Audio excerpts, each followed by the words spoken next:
Welcome to today's Global Connections program. I'm Bill Miller. What is the Human Development Report 2014?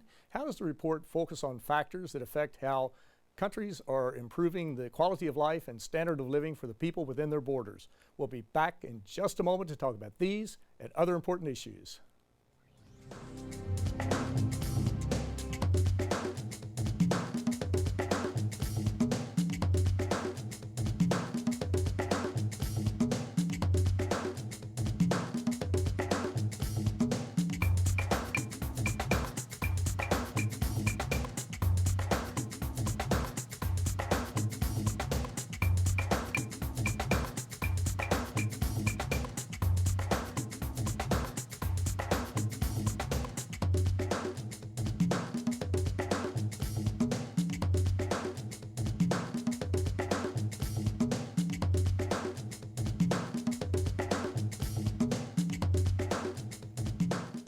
Welcome back to our program. Today we're taking a look at the Human Development Report 2014 and some of the recommendations that it makes, some very important recommendations. My guest is an expert on the Human Development Report.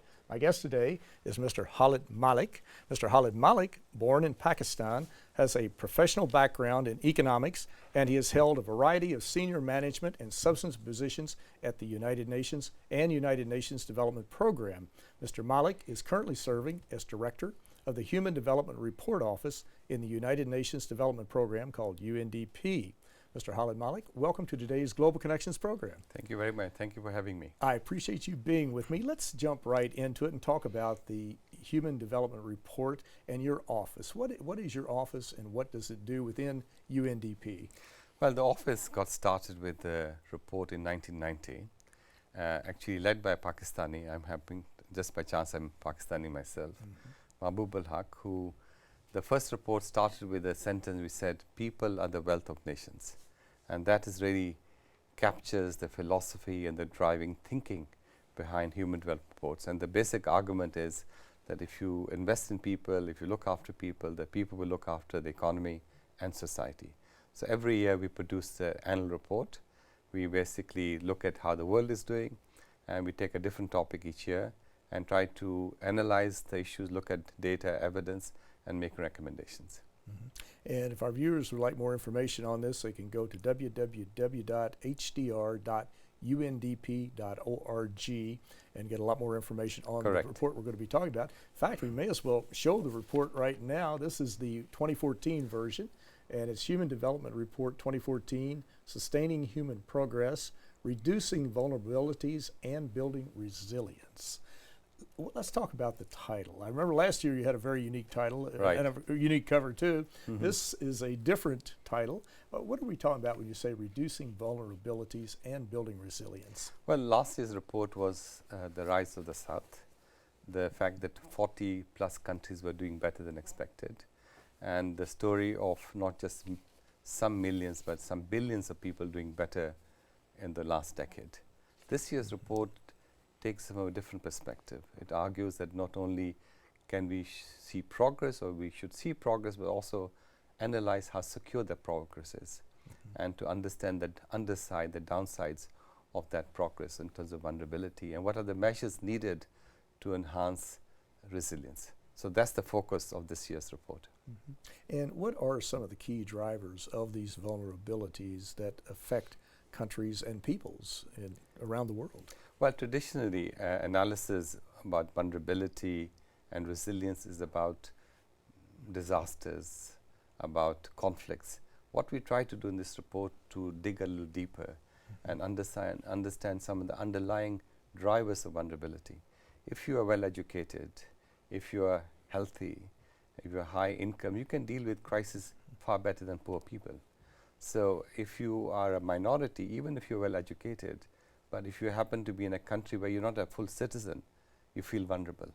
So this is the report which tries to dig into these issues and comes up with a whole bunch of, I think, strong recommendations to reduce vulnerability and enhance resilience. And of course, we think back to 2000 when the United Nations, majority of the countries of the General Assembly came together in New York to draft the Millennium Development Goals, 8 logical, practical, measurable goals to reduce abject poverty, to promote universal primary school education, empower women, to reverse the AIDS pandemic, to promote sustainable development, and a few others. But how do you factor those into your report and your thinking? Because what you're talking about is exactly, when we're talking about poverty, that is a vulnerability. If you're uneducated, goal number 2, if you don't have basic education, that is, you're a vulnerable person by not being educated. How do you factor those in? Well, that's the reason for the title called Sustaining Human Progress. If you do not have the capabilities to live a better life, if you are not well positioned in society to be a full citizen and convey your voice effectively, if institutions are not responsive to your needs, all that contributes to vulnerability. And therefore, it touches on security issues in a profound way. In 1994, many years ago, one of the reports introduced the concept of human security, where we defined it freedom from want and freedom from fear. This takes those ideas and builds on that further, and tries to really underscore that it's about security of that progress. It's about sustainability of that progress. And we make this argument that in many ways things are better. People are living longer lives, healthier lives. But globalization has actually improved lives of countless millions of people, but they've also added new insecurities. You can have a shock in New York City, a bank collapse, and the entire world is affected. You can have a volcano erupting in one part of the world and affect other things. And the way the world is much more connected is also more vulnerable to systemic shocks or even ad hoc shocks like that. So the report tries to dig into these issues and say, well, what can we do about it? How best can we address those issues? You mentioned the financial collapse, and that brings to mind for many of us 2007, 2008, when this horrific financial collapse took place primarily in the United States, started here and then spread to Europe to some degree, and then spread around the world.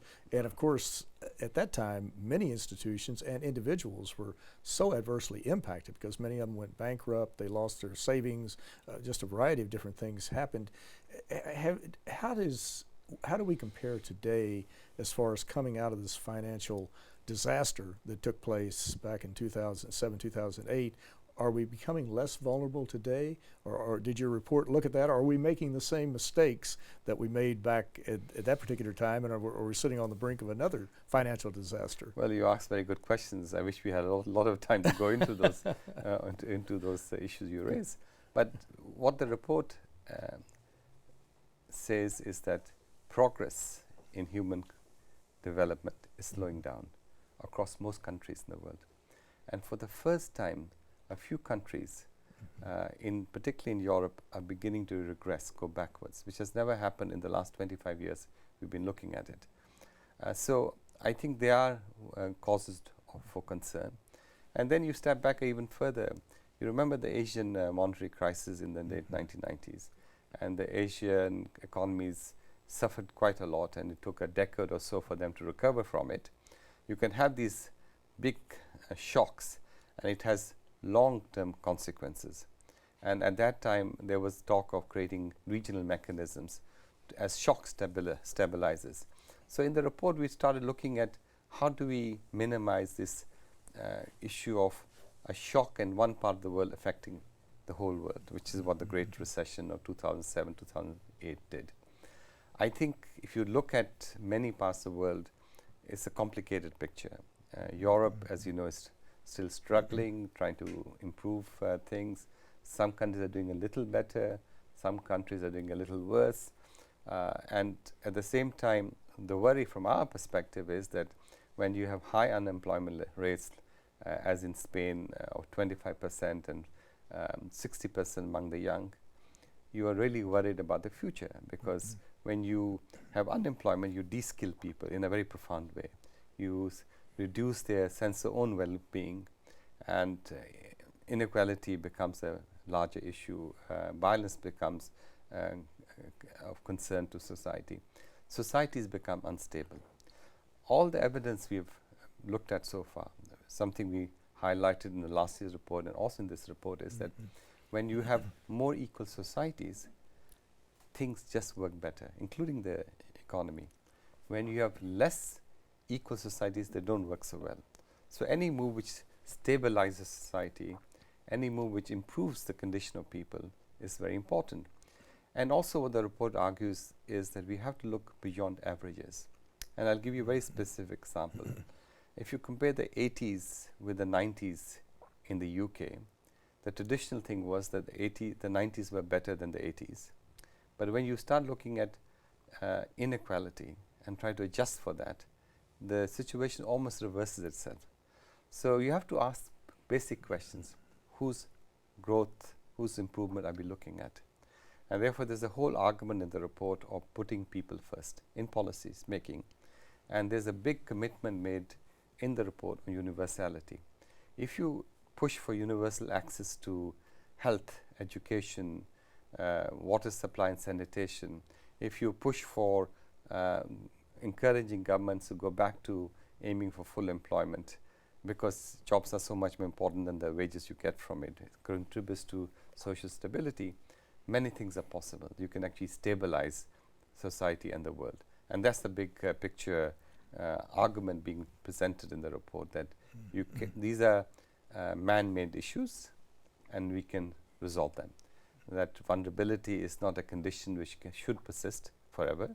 We can reduce vulnerability, and there are many measures we can take to enhance resilience. It doesn't mean you can prevent crisis from happening easily, but certainly you can mitigate the effect quite a lot. When you were talking about income inequality and being vulnerable, I was thinking back to 5-10 years ago, people used to point, economists would say, let's look at Latin America, huge chasms of income inequality between a small part of the society, 1 or 2 or 3% who have a lot of financial resources, and the other 97% that does not.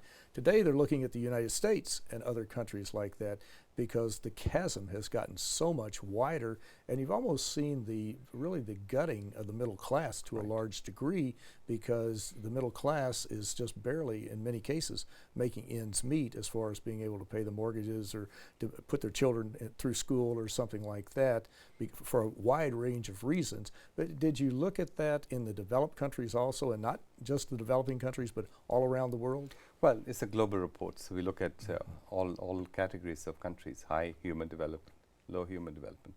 In the US, of course, as you know, there's been a lot of voices which have raised this issue of inequality, and Joe Stiglitz, and of course recently Piketty has been a big bestseller in that sense. The argument is very simple. The argument is that there's somehow a certain threshold. If you cross inequality, it actually starts making macroeconomic policies less useful unless you make structural changes. And therefore, it affects what they call aggregate demand. The demand for goods and services, if there's high inequality, cannot be sustained easily. In the case of Latin America, the reverse was happening in a way. They had high levels of inequality, but they were beginning to bring them down through very innovative programs, like in Mexico, the Oportunidades program, or in Brazil, the Bolsa Familia program, where a relatively small percent of the budget went as transfer payments for health and education to the lower end of the categories of people, and that transformed poor people into getting into the middle class, thereby increasing the tax base for those countries as well. So a relatively small investment in a macro sense led to very positive results. So I think in countries like the US, but also some European countries, and certainly of course some developing countries where inequality might be increasing, this is something to think about very carefully, that society doesn't do so well when inequality gets very high. And it's a common sense issue also, that if you feel that you're educated and you are unable to get a job, or you are unable to participate in society, then your response is not a positive one. When we looked at the Arab Spring, for instance, we found similar kind of thinking on that as well. We were initially a bit surprised that why did the Arab Spring take place in countries which had relatively high human development levels? But then the answers were also fairly straightforward. When people are better educated, when they are globally connected through internet and others, media savvy, the relationship between the citizen and the state starts changing. And the citizen, in this case a young, educated person, demands more from the state, to be treated with dignity, to have jobs. So in some ways, jobs and social services become very essential in the way you hold society together. Well, you're watching Global Connections Television, which is an independently produced program. The opinions expressed on Global Connections are solely those of the moderator and his guest. Today we're taking a look at the Human Development Report 2014, which is a very interesting document. And my guest today is an expert on the report. My guest today is Mr. Khalid Malik. Mr. Malik is currently serving as the Director of Human Development Report Office to the United Nations Development Program. We're talking about this interesting report, Human Development Report 2014, Sustaining Human Progress, Reducing Vulnerabilities and Building Resilience, which is a very interesting document. We were talking, before we get off of the inequality, you were talking about how it's commonsensical. And that's what's being argued for many quarters. You mentioned Joe Stiglitz, the Nobel Prize winner in economics, and many others who have been involved in this. But you're right, if you do funnel more funds and resources to people who are not as well off, people who are living in very dire socioeconomic situations, they have more purchasing power. They can buy education, Correct. They can buy materials, whatever. They can move out of the ghetto into a better house or whatever. But also if you empower the middle class and you have them where they have more financial resources in a market economy, they are the ones who really buy the products. They are the ones who will go out and buy the refrigerators, the stoves, the automobiles. And the argument for some folks has been, well, let's funnel more money to the 1% because they'll create jobs. But that's a bogus argument, because you don't create jobs if you do not have customers. If you do not have people participating in the economic system, a wealthy person can only buy so many houses or so many boats or so many planes, and it's just not there. They just don't go out and say, well, I'll create a new factory, it'll create 5,000 jobs, and I have no customers. There's just no logic to that, is there? Yeah, also, when you look at the data, most of the jobs are created by small and medium-sized enterprises. Exactly. Not necessarily by the big multinationals. I mean, of course, the multinationals do create jobs, but if you look at the aggregate, there's also another dimension to it. The other dimension is national policies can only go so far. You need international collective action to deal with the challenges. When the world is much more connected, you really need to figure out what should be the global and regional mechanisms, somehow to reduce instability, to be able to deal with crisis in a better way. In some ways, what we are seeing is 20th century institutions grappling with 21st century realities. And there's, as a report also notes, a deficit in global effective governance. And I think that's a hub of the issue in many ways, because when the globe is getting more connected, and it plays out in many different ways. For instance, it plays out what they call the race to the bottom. People are very worried in different countries to attract foreign investment. The foreign investors, when they come, they look at how much wages to pay workers, and they are hesitant to pay high wages, which will allow those workers to then invest in the economy by buying products and services.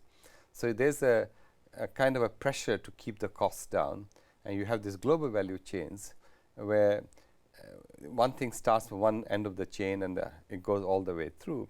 If you look at the iPhone, for instance, actually a very small percentage of the iPhone value added lies in the country which assembles it. China assembles iPhones. Only 3 to 4% of the value added of the iPhone is actually in China. It's all distributed in different stages of that production process. So you need much more oversight and regulation on this thing. If you also look at capital flows mobility, in the last few years, capital flows go back and forth very easily. This is a plus in many ways, but the challenge when they go very dramatically in and out, they also pose a lot of challenges for individual countries. So therefore, however much you work on, if you, the figures are only 20% of the world's workers have access to social protection. So when you have social protection system in your country, you're under this competitive pressure globally because X, Y, and Z of capital moving in and out, then you feel somehow you cannot protect your own systems that easily. And therefore, in the report, we also argue that there are some actions to be taken at the global level. And then there's another dimension to it. There's a dimension what we call an under-provisioning of a global public good. Disease regulation is a public good because it benefits everyone. And even in the case where you see that it does not seemingly obvious that this is an issue, take the case of Syria or Niger. Syria, we all know the current tragedy which is befalling Syria right now. But one of the drivers of this crisis actually started with a drought in 2002 for about 4 or 5 years, very severe drought, which led to about 2 million plus of the 10 million farmers becoming destitute and poor and being forced out of agriculture into urban areas where they were without jobs, and that created a very kind of a complicated situation. The same is Niger. Every decade or so you have a drought which leads to food crisis. The world community responds with campaigns and appeals on humanitarian stuff and development stuff. All that is fine, but the reality is that there's the under-provisioning of a global public good. Weather instability and lack of a climate change agreement contributes to that weather instability. And unless we address some of the root causes, it's going to be difficult to keep addressing the symptoms of it. So you have to see in a broader perspective. National actions are very important. They are the foundations in which to build up your sense of capability and the choice you have at the national level. But we know for a fact that the world is moving around in people and in capital flows and all kind of other stuff. So you need a more robust framework to allow for those things to work in harmony. And of course, the United Nations can play the key role in this by bringing the countries of the world, the corporations of the world, the businesses, the non-governmental organizations together, all the players who have an interest in this. I'm glad you mentioned the drought in Syria, because most of us don't think about that when we look at the situation there, but climate change. This certainly creates just a tremendous vulnerability in virtually every country of the world in some way, shape, or form, because it is occurring every place. How important is it? We look at what's happening now and next year with 2015 with the meeting in Paris, a major climate change conference. Of course, there'll be one in Peru this year, and also Secretary General Ban Ki-moon is going to have one in New York before the General Assembly, or right at the beginning of the UN General Assembly. But how important is it for the countries of the world and all the players to come together in Paris in particular in 2015 and craft really the grand bargain on climate change, and to really set some meaningful goals and to work towards those goals, and to start moving away from fossil fuels and to start moving into alternative, cleaner forms of energy? How important is that? Well, it's in some ways a defining issue of our times. As the IPCC has also mentioned, the recent report they also released, and of course countless other reports and papers have said that the window for reaching an agreement is fast shortening. It's narrowing very quickly, and unless we do something about it, then all you're doing is disaster adaptation, not disaster mitigation. We have to find a way to somehow preserve the systems which are in place to make them more resilient, but also to fashion the future. I don't think there's any one single solutions. Many people feel that if you can only bring the price of solar down to a certain level, somehow we'll find the answer.